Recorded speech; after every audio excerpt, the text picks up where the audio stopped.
Hello and welcome. Sometimes you just got a model that, it's tough, man. It's tough. So I've talked about Poisson models before, which you use when you have count data. But occasionally you have something that looks like this, where you have count data, but you have a lot of people who have zeros. We call this zero inflated data. Or there's an inflation of zeros. Makes sense? And it turns out Poisson models don't do terribly well with zero inflated data. So what do? You use a zero inflated model. Who'd have thought? And what these models do is they combine a logistic regression model with a Poisson or a negative binomial model. And what these models will do is they will use a logistic regression to predict who scores a zero versus any other number.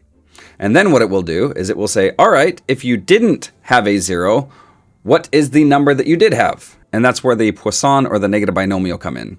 And so it basically combines the features of both. And it's ideally suited for these sorts of situations.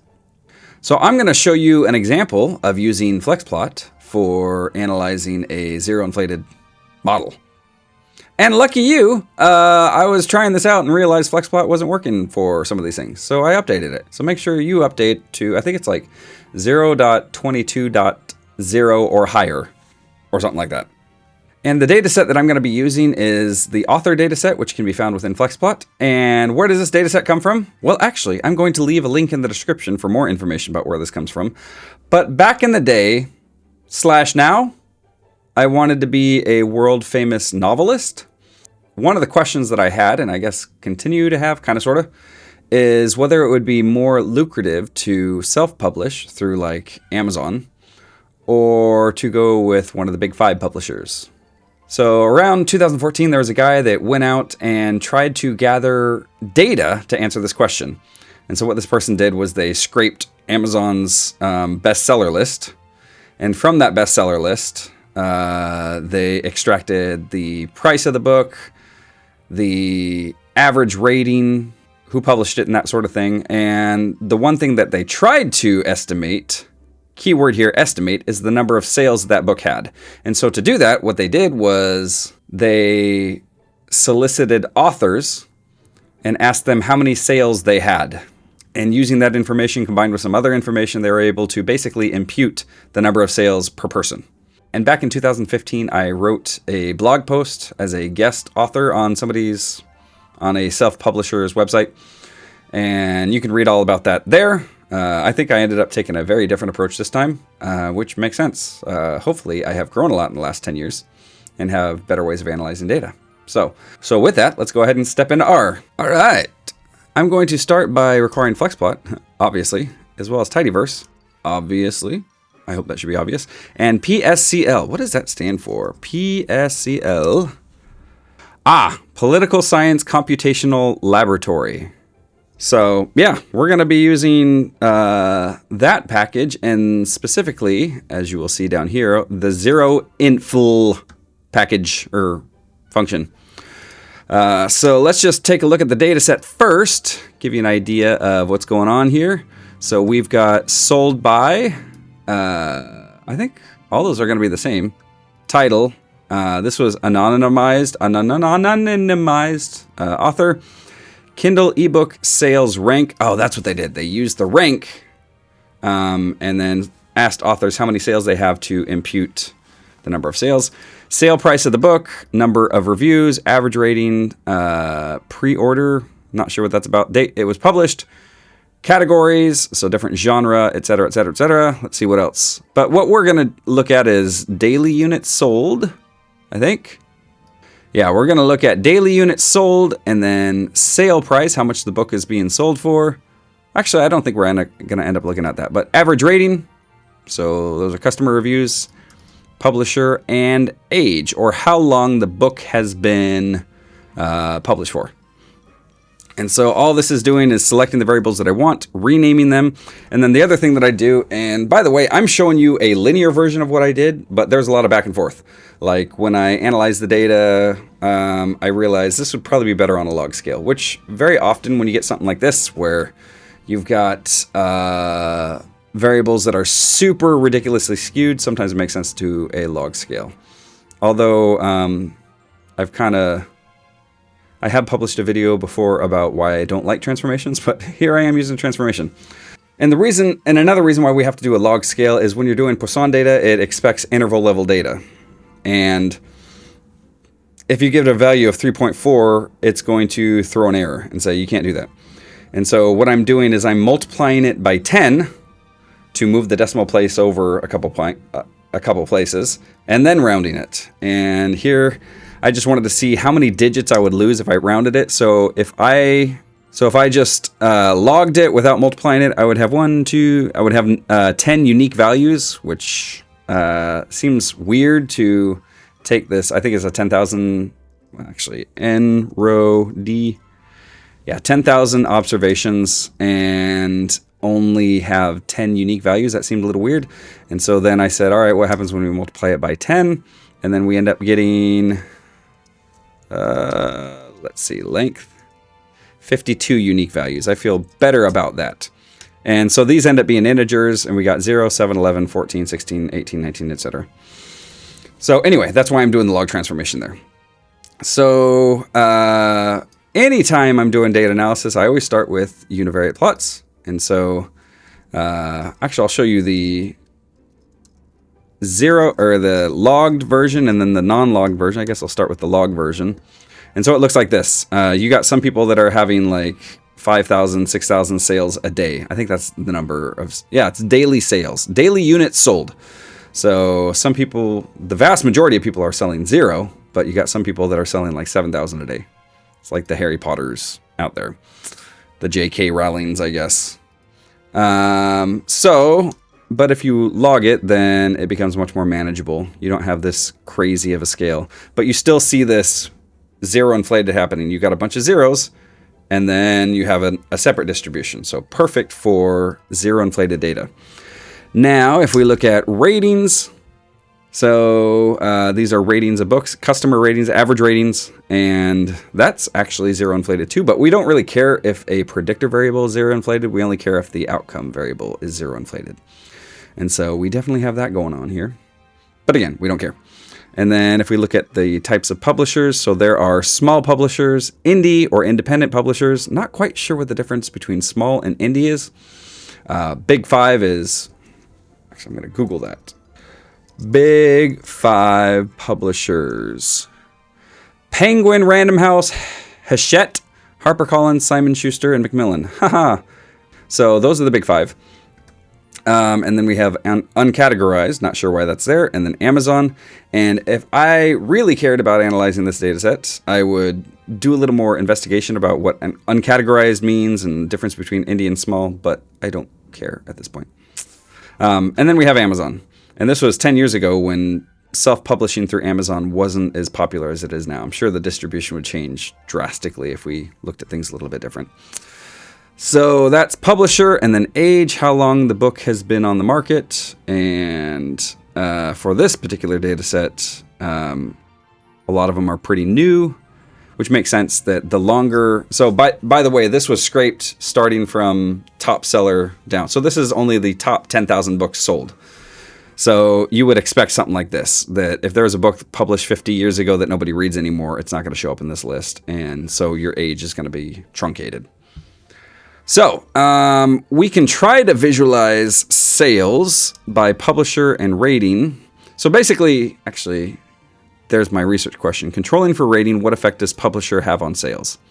And actually, I end up adding and age. I end up adding that later, so figured I'd write that now. So if we look at sales by publisher, again, the raw data super skewed, and so it's really hard to tell what's going on. But if we look at the log data, it's quite a bit easier to see what's going on, but still pretty messy. The majority of the time we have the median at 0, except for like Amazon under that rating, but everything else, its median is at 0. So, and also I decided at one time before I started logging, it might want to zoom in on things. And so this is just, here, let me put that on another line. This is just zooming in and makes it a little bit better, but still hard to see what's going on. So, yeah, that's hard to see what's going on, but a little bit easier with the sales log. But let's go ahead and do a 0 inflated model. And so to do that, this is the syntax. It looks very similar to what we've done before, where we've got the function, and then the outcome variable, tilde, and then our predictors. And the one thing that we want to add is dist is, so this is how you would specify the distribution of the second component. So it either takes 3 arguments. One is Poisson, 2 is negative binomial, and I think the third is geometric, which I've never done a geometric before. So if you want to learn about that, you could always do the question mark 0 in full. Yeah, so distribution geometric. Again, I don't know quite what that's about.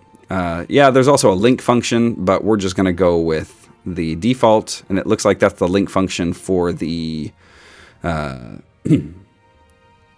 the binomial portion of it.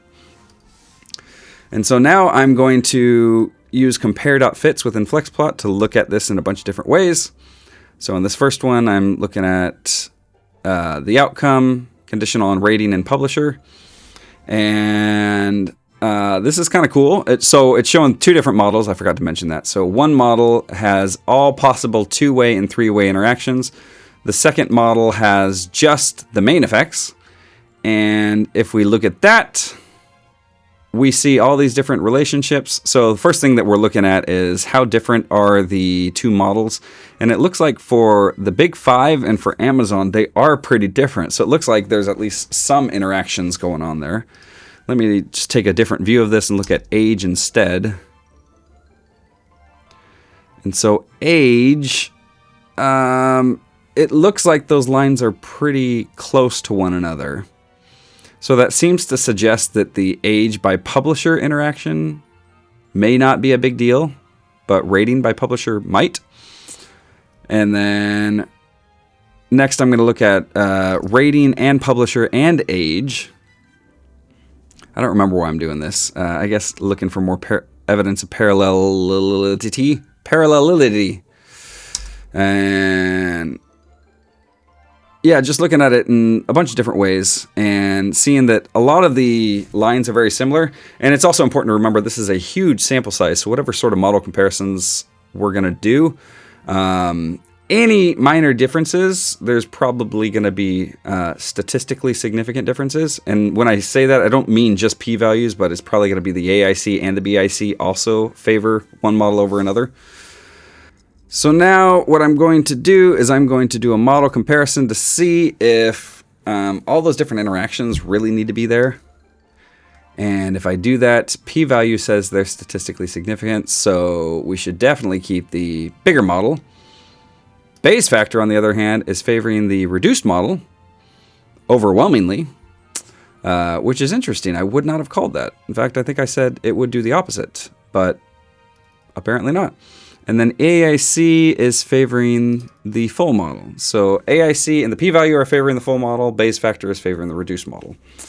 And what am I going to do? I don't know. I don't necessarily have to make a decision. They are making pretty similar predictions, the 2 models.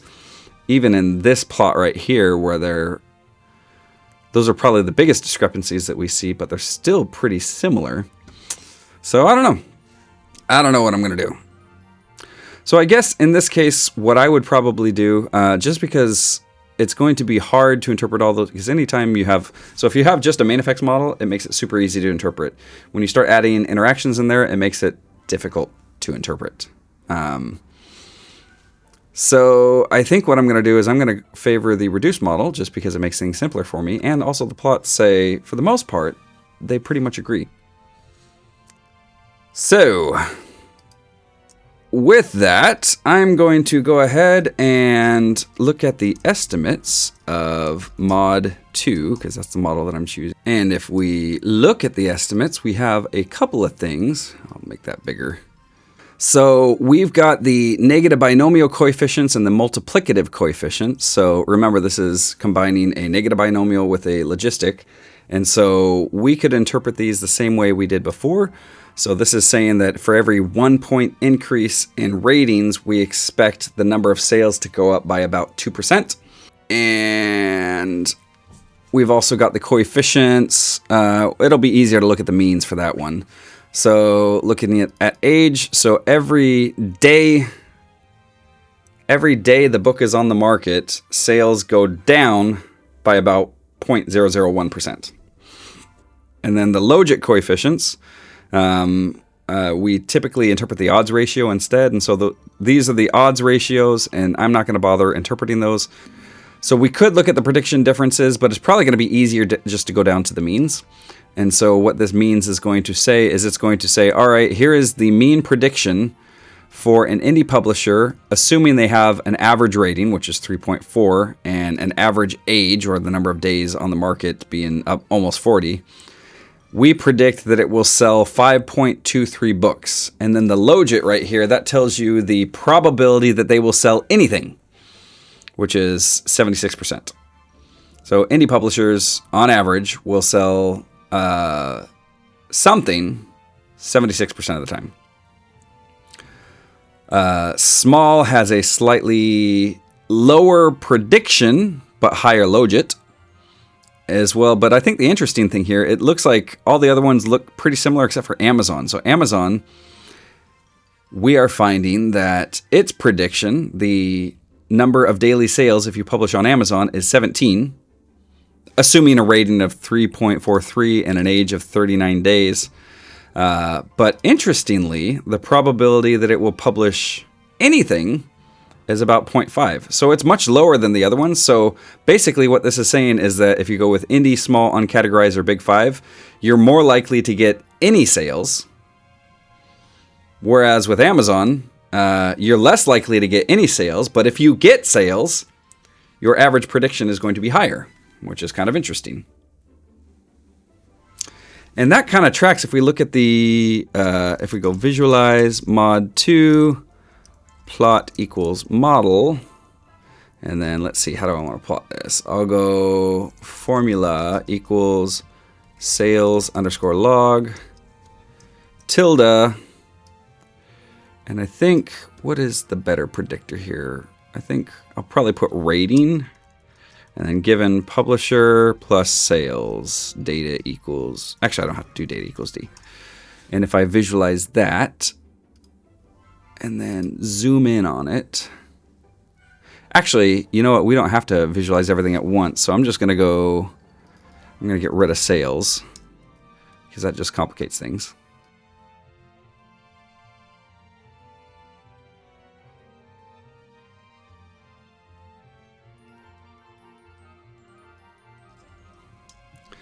And what I'm going to do is I'm going to go compare.fits, just because I want to see a visual of this. Sales underscore log, tilde, and I think I'll put rating on the x-axis, given publisher, data equals D, and then mod 2.